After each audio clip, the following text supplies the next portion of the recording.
Bonjour et bienvenue dans Milkshaker, le podcast qui agite les idées reçues sur l'allaitement. Je suis Charlotte Bergerot-Palisco, la maman d'un petit garçon de 3 ans et ostéopathe spécialisée en périnatalité. J'accompagne les femmes et les enfants à différentes étapes, dont entre autres la mise en place d'un allaitement serein, en aidant les bébés à téter correctement. Ce podcast, je l'ai imaginé pour vous offrir des témoignages variés, des expériences de familles qui ont allaité plus ou moins longtemps et avec plus ou moins de facilité. Ici, vous découvrirez l'allaitement sous toutes ses coutures. Vous pourrez aussi vous informer auprès de professionnels, tous spécialisés dans le domaine, pour vous apporter, lors d'épisodes experts, les informations les plus justes et savoir comment vous orienter en cas de difficulté. Mon objectif est simple, offrir ces informations à toute mère, famille et tout professionnel qui souhaite se renseigner sur le sujet. Que chacun puisse faire ses choix de façon éclairée et casser les idées reçues qui circulent pour vous rendre l'allaitement plus accessible, plus facile, normal, banal même, et ce, qu'importe vos envies et votre projet. Ce qui aide ces informations à se diffuser pour que le plus grand nombre puisse en bénéficier et qui permet à Milkshaker de continuer de s'agiter, c'est vous, par vos partages autour de vous, sur les réseaux, vos écoutes, mais aussi vos notes ou étoiles sur les plateformes d'écoute. Alors je vous serai très reconnaissante de prendre une minute pour soutenir ce projet. Et maintenant, place à l'épisode. Bonjour à toutes et à tous. Aujourd'hui, on continue avec l'histoire d'Ophélie et du sevrage de son mini-Mac. On s'était laissé sur... Il est 3h07 du mat, on est à la nuit 8. Le sevrage, c'est de la merde, putain. Tu sais que j'ai discuté avec des femmes qui me disaient que elles auraient pu ne pas allaiter juste parce qu'elles savaient que le sevrage c'était trop dur. Je les comprends. Donc là, on était le 7 mars, 3h du matin.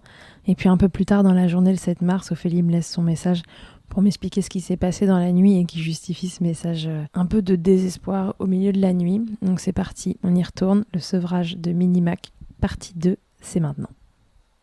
Donc la nuit a été un peu moins bonne. J'ai discuté avec mon conjoint ce matin au réveil, puisque c'est lui qui a géré tous les réveils de notre fils la nuit, même si je suis à côté et qu'évidemment ça me réveille à chaque fois. Il s'est réveillé à peu près toutes les demi-heures, 3/4 d'heure.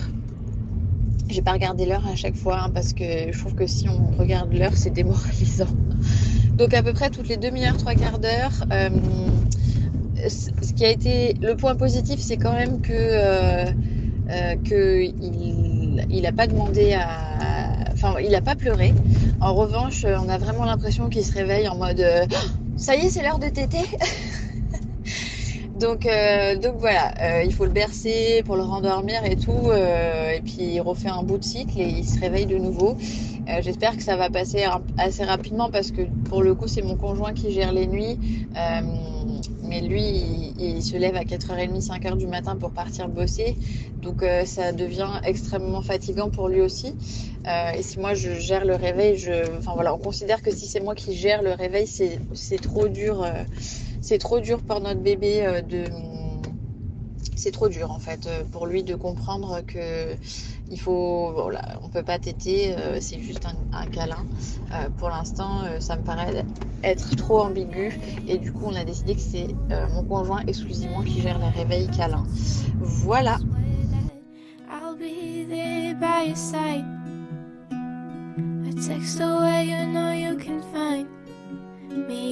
Coucou. Alors, du coup, petit point du jour.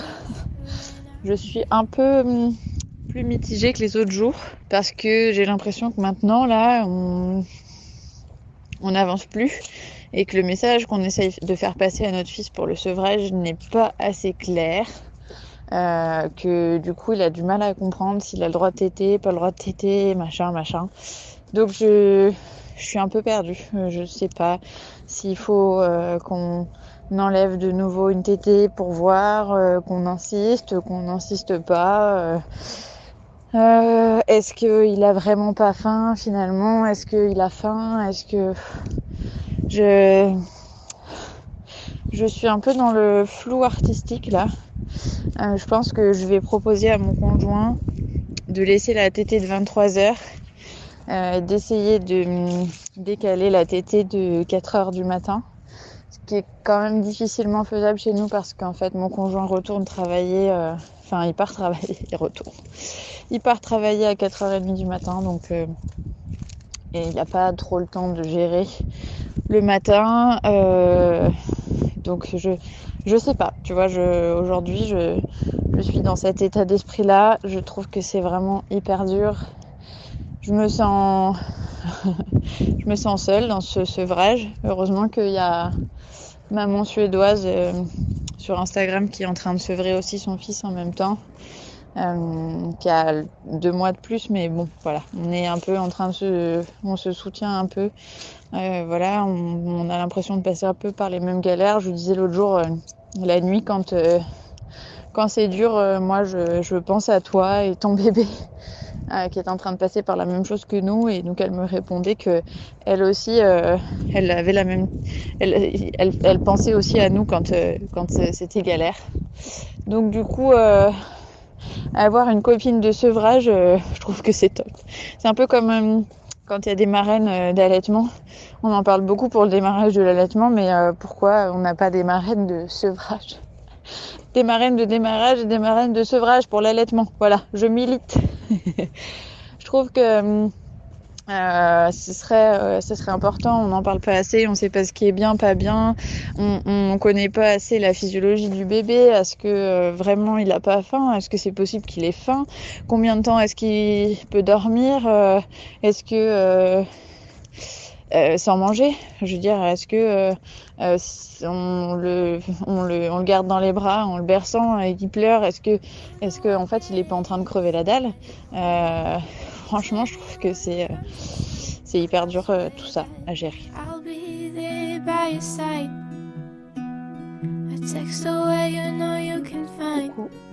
Coucou, ça va mieux qu'hier. Je parle très doucement parce que mes enfants sont couchés pour le petit et en cours de couchage pour la grande. Ça va mieux qu'hier. Comme je te disais, j'avais envie de passer un peu à la vitesse supérieure. Du coup, avec mon conjoint, ce qu'on a fait, c'est que on a accouché notre fils comme d'habitude. Dernière tétée à 19h30.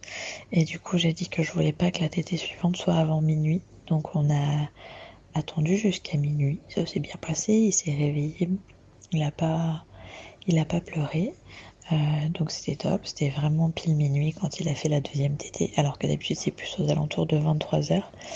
Et ensuite, j'ai dit à mon conjoint, pas avant 5h la prochaine tétée. Et là, ça a été un peu plus compliqué parce qu'il s'est réveillé assez souvent quand même. À 3h, il commençait à en avoir marre, mais moi, j'étais déterre. J'étais déterminée à ce que ça aille jusqu'à 5h. Donc, je l'ai pris moi dans les bras.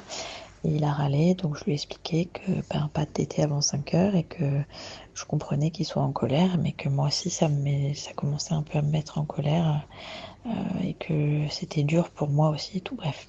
J'ai parlé avec lui, finalement il a fini par se rendormir dans les bras de son papa parce qu'il a beaucoup de mal à s'endormir avec moi la nuit, ce que je comprends hein, parce que surtout qu'il faut le bercer, donc il y a vraiment la source à côté de sa tête, donc j'imagine que c'est pas très simple pour lui non plus.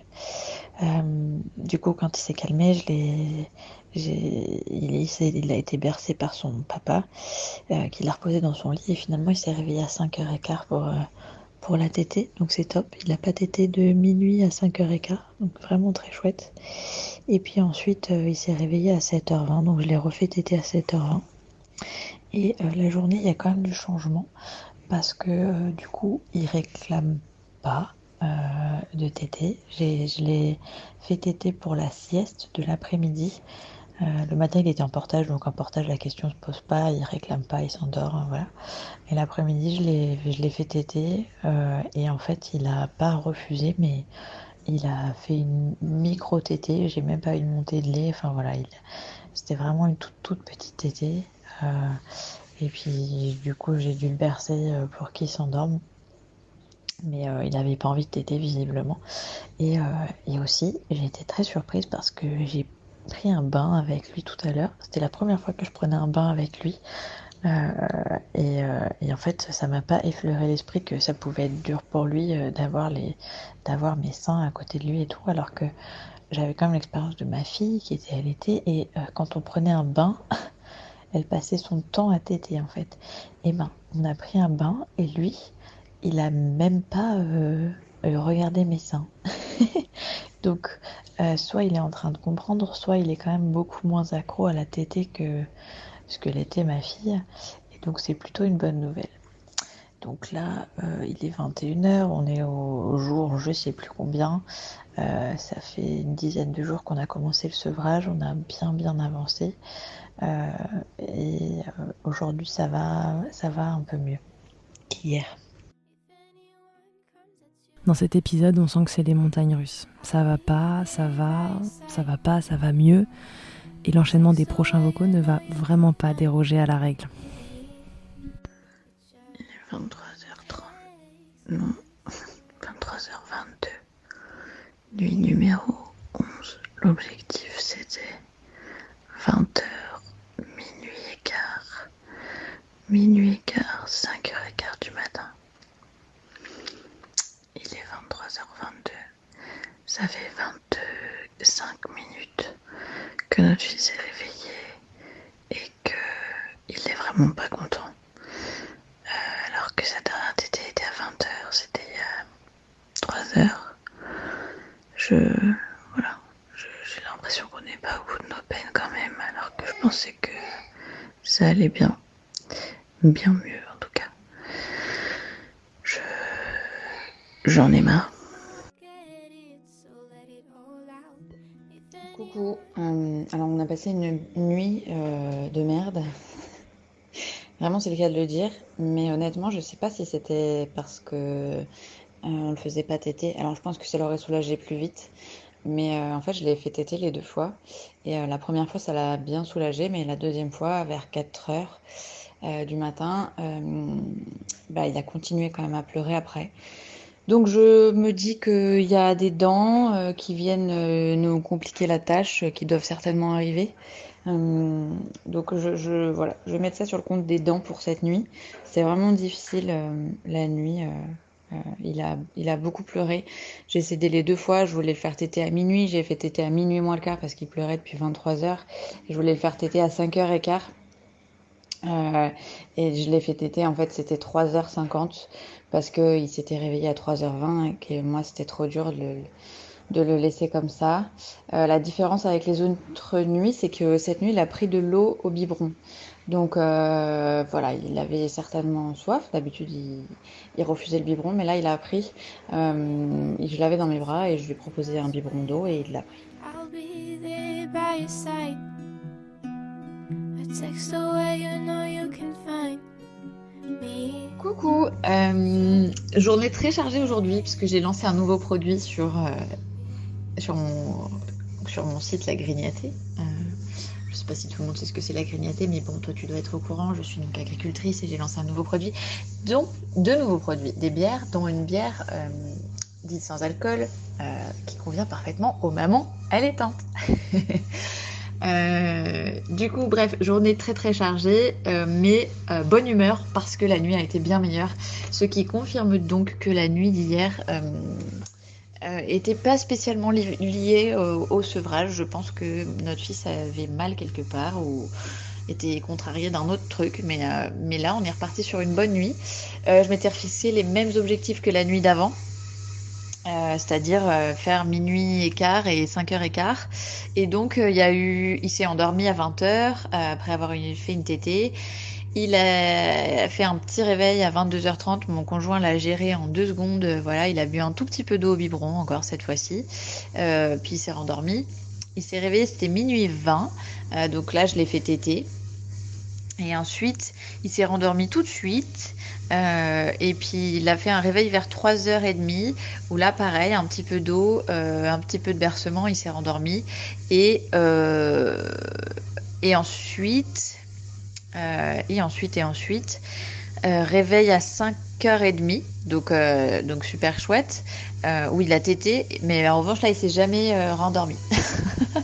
Donc j'ai dû le bercer, voilà, je l'ai bercé, mon conjoint l'a bercé, voilà, il voulait pas se recoucher dans le lit. Donc on a fini la nuit, enfin moi j'ai fini la nuit debout à tourner autour de ma table de cuisine avec lui en portage. Mais ceci dit, une nuit sans pleurs, ça me rassure vraiment sur le fait que c'était autre chose et que c'est pas l'allaitement et que voilà, ça fait quand même du bien au moral. I'll be there by your side. A text away, you know you can find me. Je viens de me lever, je suis absolument épuisée parce que j'ai rien dormi. Mais il faut quand même que je te dise tout de suite un truc. Mon fils n'a pas tété de 23h30 à 6h15 du matin. Swear that I'll be there by your side. A text away, you know you can find me. It's just Coucou, je t'ai pas fait de vocal ce week-end, vocaux, parce que c'était très intense. C'était l'anniversaire de mes enfants, ma fille. C'était l'anniversaire de ma fille samedi. On a fait l'anniversaire de mes 2 enfants en famille qui sont nés une semaine d'écart dimanche. Enfin voilà, c'était un gros week-end. Et puis en plus, je me sentais pas tellement d'en parler sur le vif. Il y a eu une bonne nuit où mon fils a dormi pendant, je sais plus, 23h, 5h, avec un réveil sans pleurs et tout. Puis alors les 2 nuits d'après ont été catastrophiques. J'ai refait une inversion la nuit de samedi à dimanche. J'ai allaité mon fils en pleurant pendant un long moment la nuit.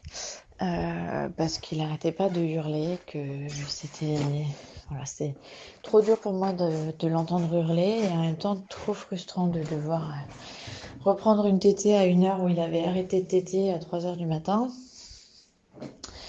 Je n'en vois pas le bout de ce sevrage. En fait, j'ai l'impression qu'on n'avance pas, que c'est un truc infini.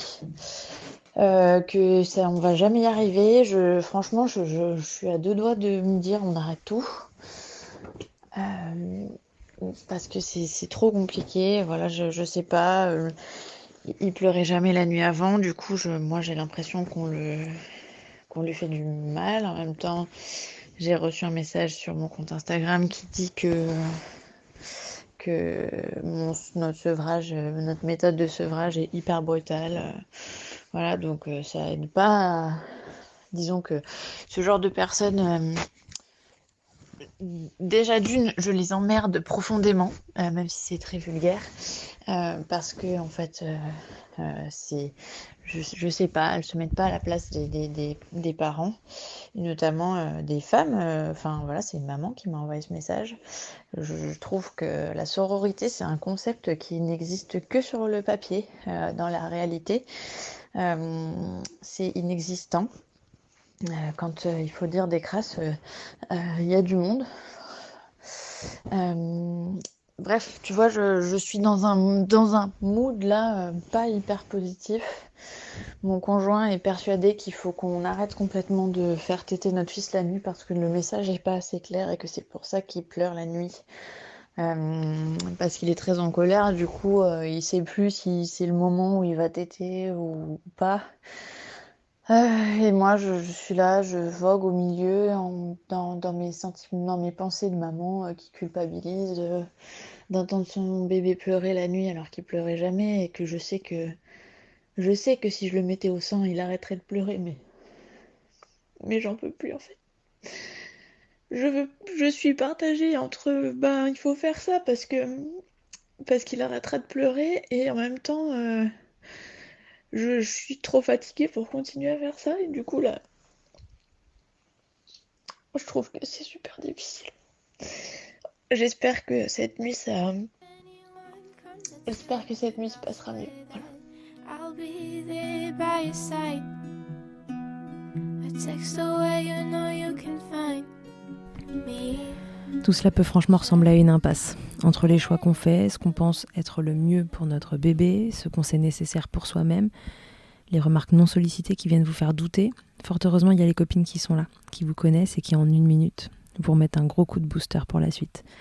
Ici, cette copine, c'est Bénédicte, vous la connaissez. Elle a mis le checker avec moi dans les épisodes 6 et 63.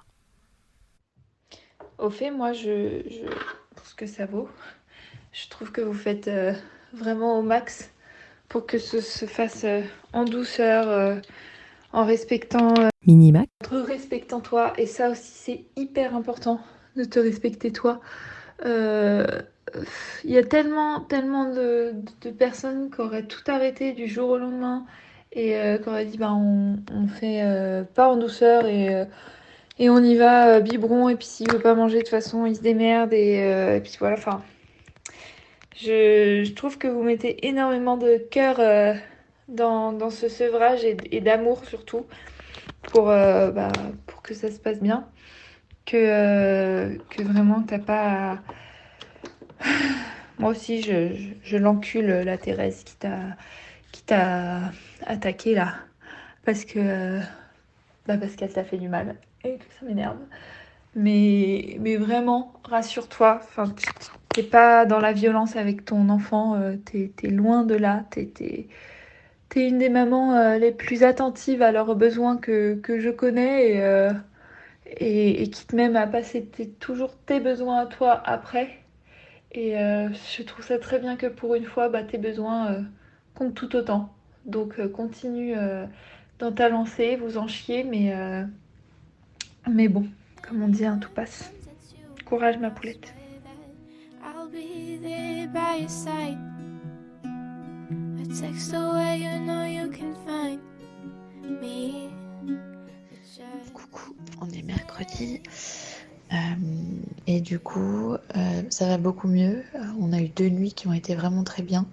La nuit de lundi à mardi a été vraiment très chouette parce que du coup mon fils s'est réveillé une fois à minuit, je l'ai fait téter, ensuite une fois à 3h et du coup là mon conjoint l'a bercé, ça il a un peu râlé pendant une vingtaine de minutes puis après il s'est rendormi et là il a dormi jusqu'à 7h du matin, donc il a pas tété pour la première fois entre minuit et 7h du matin, donc c'était vraiment très chouette. Et là cette nuit il a tété une fois à minuit et ensuite il s'est pas du tout réveillé jusqu'à 5h du matin. Je l'ai fait téter et ensuite il a redormi jusqu'à 7h. Donc c'était vraiment beaucoup mieux. Il n'y a pas eu de gros pleurs comme il y avait eu la nuit d'avant. Ça m'a redonné confiance et en lui et en nous. Donc du coup mon moral va bien mieux.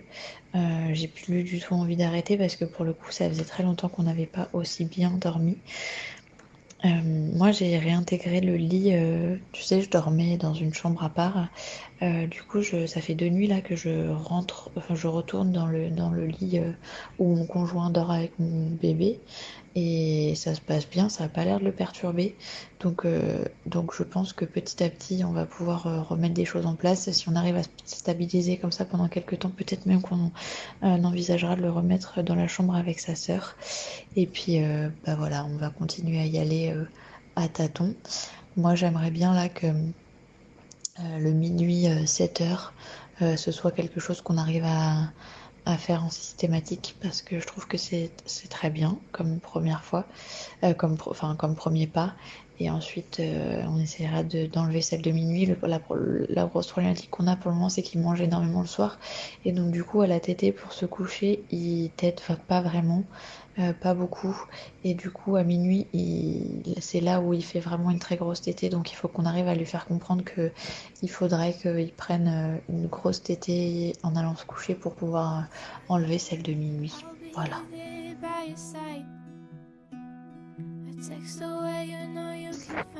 Coucou, Ophélie malade au rapport. J'ai une sinusite. Voilà, je suis la queen de la sinusite. J'ai des sinusites genre 4 fois par an. Donc tout va bien, c'est mon état de fonctionnement normal. Du coup, je n'ai pas fait de vocal hier. La nuit de mercredi à jeudi a été très mouvementée. En fait, notre petit s'est endormi à 20h. Il s'est réveillé à minuit. Je crois que ça, on est quand même plutôt sur un truc qui se stabilise. Donc réveillé à minuit, je l'ai fait téter et en fait, au bout de 20 minutes, j'en ai eu marre, donc je me suis dit, là, cet été, je l'ai déventousé. Je l'ai remis dans son lit, là où d'habitude enfin je l'ai laissé dans son lit, parce que je le fais téter dans son lit. Là où d'habitude il se rendort direct, et ben là il s'est rendormi et réveillé au bout de 4-5 minutes. Et là il a commencé à râler. Et du coup mon conjoint l'a bercé, ça a duré hyper longtemps. Et en fait, à chaque fois qu'il essayait de le poser quand il était endormi dans ses bras, il se remettait à râler. Et donc, on a fait ça jusqu'à 4 heures du mat. En fait, je pense que il avait pas assez tété et que du coup, il n'arrêtait pas de se réveiller parce que c'était pas du tout des hurlements de colère comme on a pu avoir certains soirs. C'était vraiment juste, il râlait quoi. Donc voilà, à 4 heures, j'ai décidé de le refaire téter. Mais bon, vu l'état dans lequel j'étais, je voulais pas le faire téter avant. Ça aurait été un échec pour moi. Donc à 4 heures, je l'ai refait téter. Et là, il s'est rendormi jusqu'à 7 heures. Donc je suppose que c'était bien ça. Mais comme ces enfants ne parlent pas, c'est très embêtant qu'ils parlent pas quand même. On aimerait bien qu'ils parlent. Comme ils ne parlent pas, il ne pourra jamais nous le confirmer. Du coup, on va partir sur cette hypothèse. Et cette nuit, il s'est endormi à 20h, réveillé à minuit. Il a tété, là je l'ai bien laissé téter longtemps. Les deux seins, montée de lait sur les deux seins et tout, enfin bon, la totale. Et du coup, il s'est rendormi et il s'est réveillé à 5h30. Donc la nuit n'a pas été si mauvaise. Sauf qu'à 5h30, c'était fini quoi. Il s'est pas rendormi. On sent bien que ce sevrage n'est pas de tout repos, que ce soit physiquement comme mentalement. Et vous vous souvenez de ce que je vous dis souvent, quand les questions commencent à s'empiler, que les idées se mélangent ou qu'on n'est plus sûr de rien, c'est le moment de se faire accompagner. Et ça, Ophélie l'a bien compris. Coucou. On a passé 2 nuits. Je me rappelle plus de l'autre. J'ai eu contact avec une consultante IBCLC hier parce que je me posais beaucoup de questions sur le fait que mon fils râle beaucoup la nuit et beaucoup la journée. Et du coup, je me demandais, comme il a pas de lait de vache dans son alimentation du tout, très très peu de produits laitiers parce qu'en fait, il les digère pas très bien. On a été suivi par un allergologue et il n'est pas allergique, mais ceci dit, c'est quand même difficile pour lui de les digérer à chaque fois qu'on essaie d'introduire. C'est hyper compliqué, on passe des nuits difficiles, il recommence à régurgiter un peu et tout, donc chaque semaine on fait un petit test et puis on verra le jour où ça passe. Ceci dit, je me demandais si en réduisant drastiquement les tétés comme ça, là, on est passé à 3 à 4 tétés en 24 heures, est-ce qu'il pouvait être carencé de quelque chose? Et donc, est-ce que ça pourrait expliquer le fait que il râle et que les tétés de nuit durent très longtemps maintenant et qu'il fasse les deux seins et tout? Est-ce qu'il avait besoin de compenser son alimentation? Donc du coup, possiblement, oui.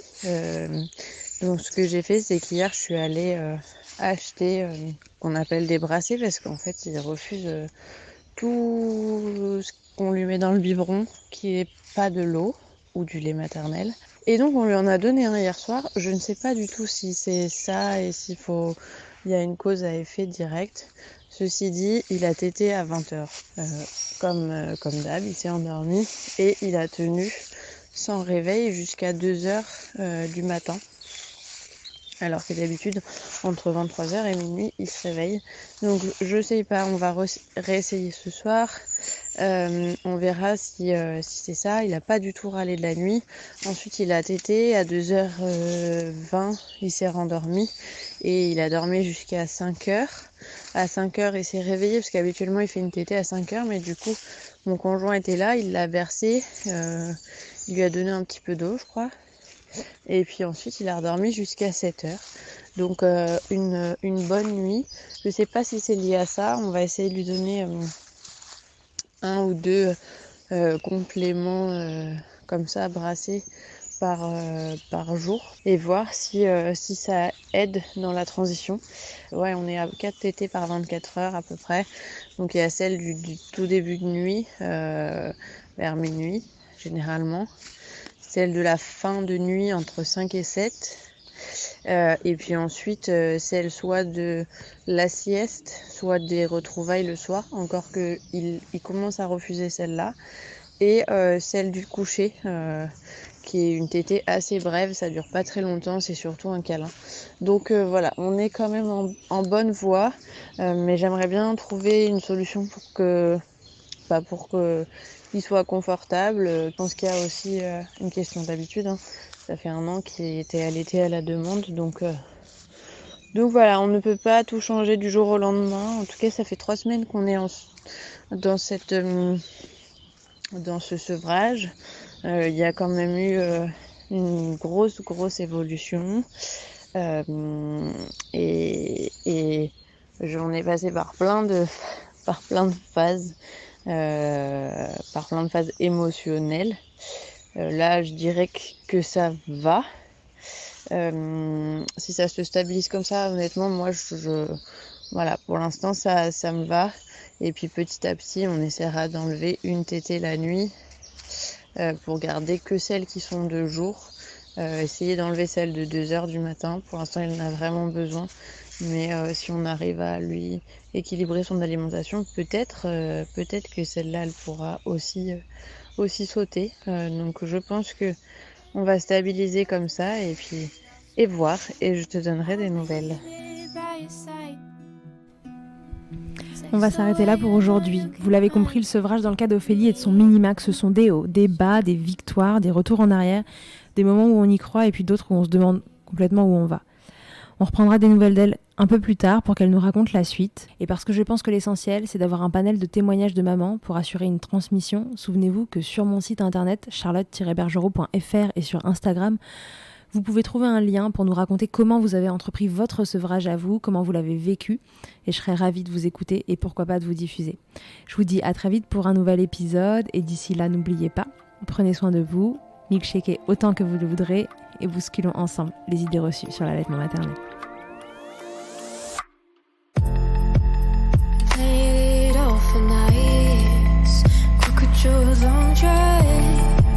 Crazy, 'cause believe me, I'm freaking out inside. Oh, I've been feeling so twisted, much high. I wanna make it all, could you make it alright? 'Cause I've been living inside my mind 24/7 for you give a dozen million signs. I was blinded all this time. Wish I could take it all back. Feels like I miss your heart quite. Like, could you trust me if I say I love you back? I listen to silence, stuck in translation. We both have built walls, expect us to see through it all. We fall, and I promise we'll be fine. I got you, I need you. Just trust me when I say I love you back. Spending last week struggling for my first fight. Broken dreams weighing me down, pull me out. I've been waiting for you to bring me back. Well, turns out both of us will need to die. Yeah, we crossed paths on the wrong way. Cross looks from the dinner table.